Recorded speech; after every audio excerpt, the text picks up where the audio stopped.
आदिदेव प्रभु दीन दयाला, दीन दयाला, जठरा धरे ते ही कपिल कृपाला।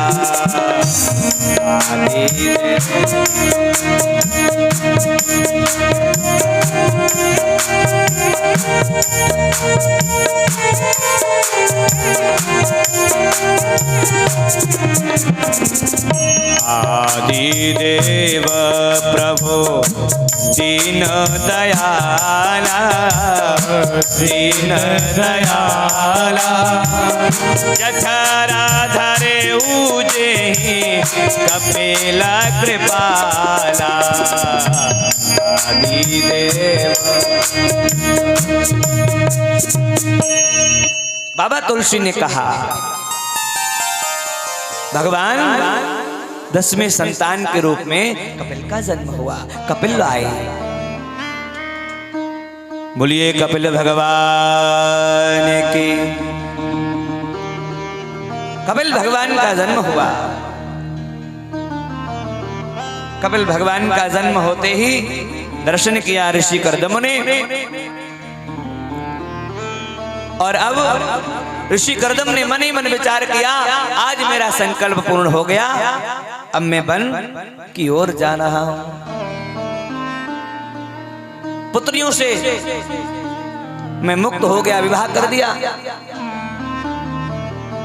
मेरी पत्नी के सहारे के लिए मैंने पुत्र को जन्म दिया, पुत्र आ गया। अब मेरी सारी चिंताएं खत्म हो गई। अब चिंता नहीं, अब मैं चिंतन में लगना चाहता हूं। अब मैं चिंतन करना चाहता हूं। उसी समय ऋषि कर्दम जाने लगे। जाने लगे तो देवहूति मैया ने कहा, भगवान मेरे मन में बड़े प्रश्न हैं, मेरे मन में बड़े विचार हैं, मेरे मन में बड़ी उथल पुथल है। मैं अपने मन की बात किसको कहूंगी? कर्दम ने कहा, देखो देवी, आपके घर ये पुत्र आया है ना, ये कुछ साधारण नहीं है।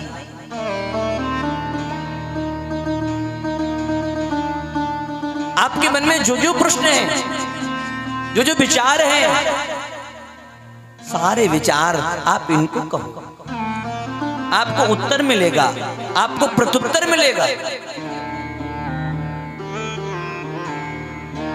भगवान कपिल को प्रणाम कर और ऋषि कर्दम वन चले गए।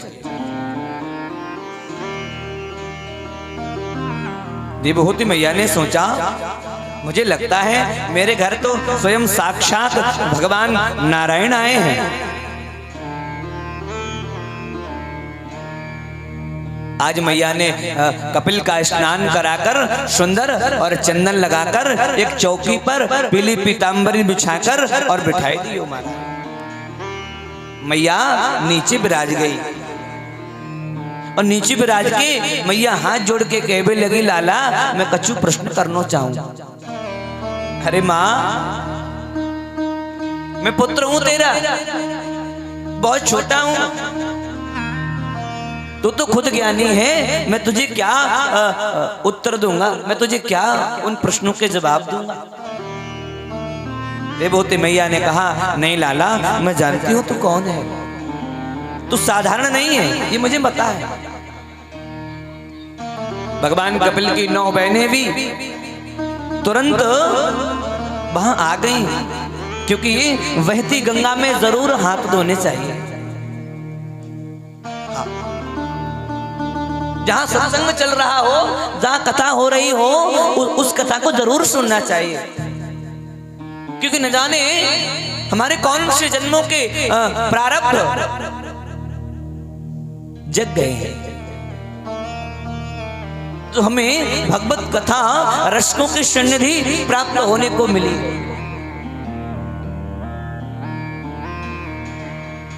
इसलिए कपिल की 9 बहनें तुरंत तत्क्षण मेरे घर में कथा हो रही है, चलो चलो हमें सुनना चाहिए।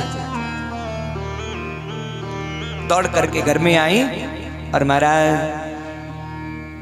बाबा तुलसी ने कहा, सांख्य शास्त्र जिन प्रगट बखाना, प्रगट बखाना तत्वा विचार निपुण भगवाना।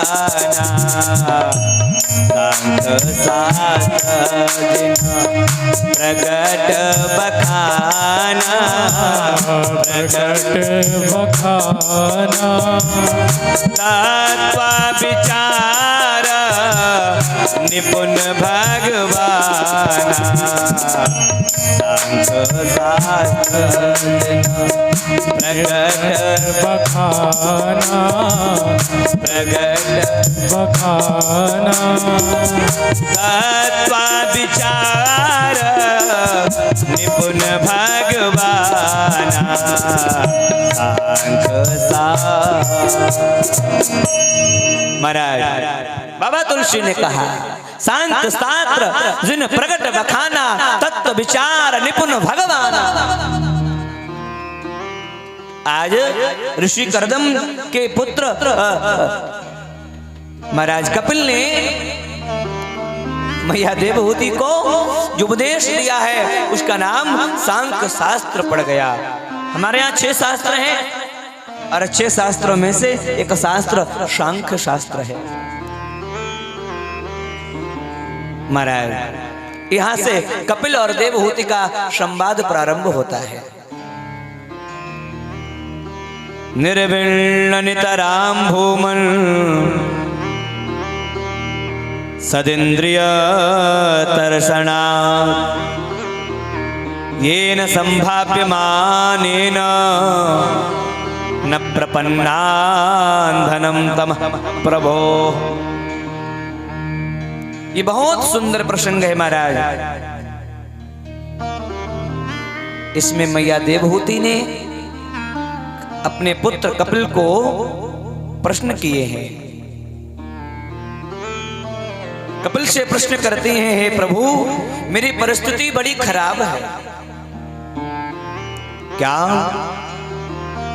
ये 10 इंद्रियाएं हैं, 5 ज्ञानेंद्रियाएं, 5 कर्मेंद्रियाएं, सब मुझे अपनी अपनी ओर खींच रही हैं। मेरी समझ में नहीं आता मैं क्या करूं। आंखें कहती हैं सुंदर देखो, कान कहते हैं सुंदर संगीत सुनो, नासिका कहती है सुंदर सुगंध सूंघो, रसना कहती है कि महाराज दिव्य पदार्थ भोगो। रसना बड़ी खतरनाक इंद्रिय है महाराज। रसना को जिसने अपने वश में कर लिया समझ लो उसने 5 इंद्रियों 10 इंद्रियों को जीत लिया। भगवान का नाम सुनते ही महाराज इस रसना से पानी आ जाता है। आहा, बाजार में गए महाराज और जैसी टिकिया वारो दिख गयो महाराज, ओहो अब तो खाए की जानी, बिना खाए काम ना चलेगो महाराज, नहीं तो मोड़े में ते पानी बंद ही ना होएगो। घर पहुंच जाएंगे और यार टिकिया की आती रहेगी। ये रसना बड़ी दिव्य है और बड़ी विचित्र है महाराज। इस सुंदर पदार्थ का सेवन करना चाहती है, इंद्रियों को वश में कैसे करूं, ये मेरा पहला प्रश्न है। दूसरा प्रश्न है कि बंधन किसका होता है? बंधन मन का होता है, ये बंधन शरीर का होता है, ये बंधन आत्मा का होता है। मन को वश में करने का उपाय क्या है? कपिल ने कहा, मां आप तो विदुषी हैं, आप ज्ञानी हैं, आपसे मैं क्या कहूं, लेकिन फिर भी मैं कहना चाहता हूं। अभी मैंने कुछ समय पूर्व आपसे कहा कि इंद्रियों को वश में करना है तो प्रत्येक इंद्रिय को भगवान की शरणागति प्रदान करा दो, भगवान की ओर मोड़ दो, बस इंद्रिय वश में हो जाएगी। दूसरा कारण आपने प्रश्न किया, बंधन किसका है, बंधन का कारण क्या है? तो हे मां, बड़े ध्यान से सुनना, आत्मा का कभी बंधन नहीं होता। आत्मा तो अमर रहती है, वो बंधन से मुक्त है, उसका कोई बंधन नहीं है।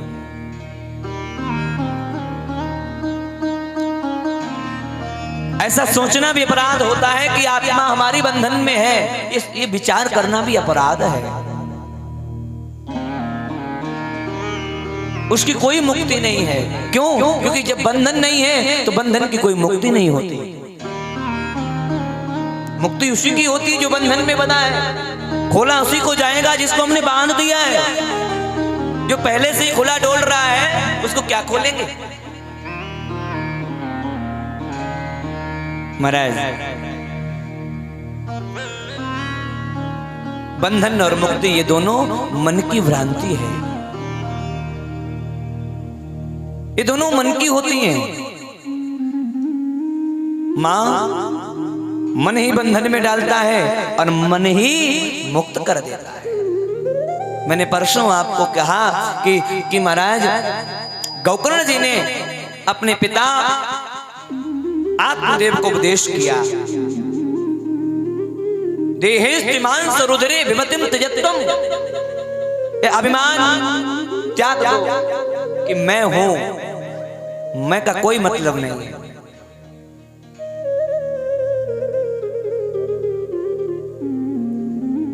मैं से व्यक्ति नष्ट हो जाता है। इसलिए मां, मन से हमने मान लिया तो हम बंधन में बंध गए, और मन से हमने नहीं माना तो हम मुक्त डोल रहे हैं। कि मन के मारे बन गए बन तज बस्ती माँ, और मन ही मिलावत राम सो, मन ही करत उछाह। ये बंधन मन का है। हमारे मन में जो जो भाव उत्पन्न हो जाते हैं, अगर उन भावों के अनुकूल हमें वो वस्तुएं नहीं मिले तो हमें कितना दुख होता है, बड़ा दुख हो जाता है महाराज। हम ऐसा करना चाहते थे, मन में हमने विचार कर लिया लेकिन हुआ नहीं तो मन बड़ा परेशान हो गया।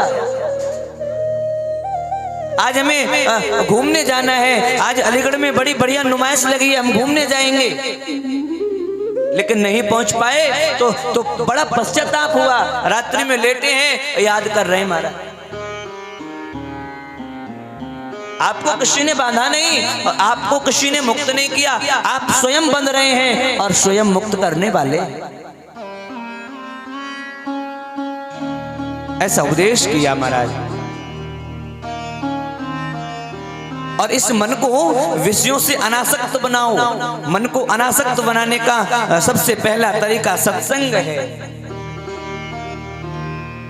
महापुरुषों के सामने बैठ करके परमात्मा के दिव्य लीलाओं का चिंतन और आस्वादन करें, क्योंकि भगवान के बारे में जब तक जानकारी नहीं होगी तब तक उसमें मन लगेगा नहीं। हम जानते ही नहीं, जब तक सामने वाले को हमने देखा नहीं, हमने पहचान नहीं, उसके विषय में कभी हमने सुना नहीं, तब तक हम क्या जानेंगे वो कौन है, कैसा है, क्या उसका स्वभाव है। बाबा तुलसी कहते हैं, जाने बिना न होहि परतीति, बिन परतीति होहि नहीं प्रीति। जाने बिना हो यही प्रीति, हो यही प्रीति, बिन परतीति बिना होहि नहीं प्रीति, जाने बिना ना होहि परतीति, होहि परतीति, बिना परतीति ना होहि नहीं प्रीति, जाने बिना। बाबा तुलसी ने कहा जब तक जानेंगे नहीं भगवान को तब तक भगवान से भी प्रेम नहीं होगा। पहले जान लो कि भगवान है कौन, भगवान करते क्या है। महाराज हमारे एक बड़ी सुंदर लाइन है रामायण में,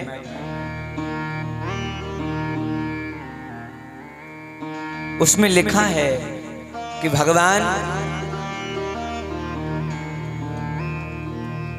करुणा के निधान है और आपके कल्मशों को परमात्मा दूर करते हैं। और जो आपके जो घाव लगे हैं ना, भगवान पहले उनको कुरेदते हैं, घाव को कुरेदते हैं, वो घाव को साफ करते हैं, फिर उसमें मरहम लगाते हैं। आप किसी घाव को साफ नहीं करो, मरहम लगाते रहो महाराज, महीने बीत जाएंगे, ठीक नहीं होगा। हाँ, कलमल कथा रघुनाथ की, ये भगवान की जो कथा है, और भगवान जो है ना वो यही करते हैं, पहले आपके घाव को साफ करेंगे, उसके बाद फिर मरहम लगाएंगे, और मरहम लगाएंगे महाराज तो घाव ठीक हो जाएगा। प्रेम से बोलो राधे राधे।